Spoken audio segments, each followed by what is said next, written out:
All of us here probably know about the controversial stories of the Beatles and their ladies, whether we're talking about when Patty Boyd pretty much cheated on George Harrison with his friend and collaborator Eric Clapton, or the many times Yoko Ono pissed everyone off by doing stuff like this.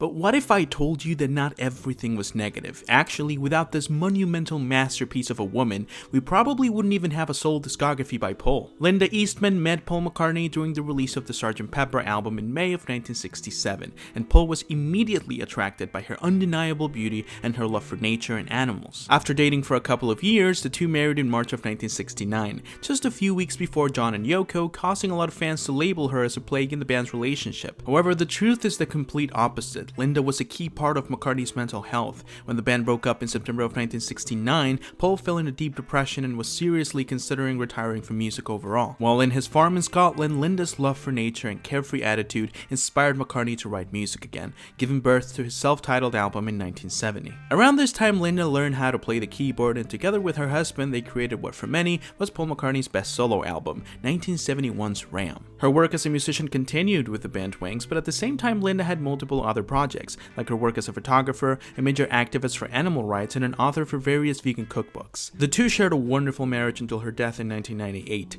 and though fans back then never learned to value her work and the wonderful woman she was, nowadays, thanks to Paul and many others who had nothing but positive things to say about her, we know the amazing person she was, and the story of how she saved the life of who probably is the greatest songwriter of all time.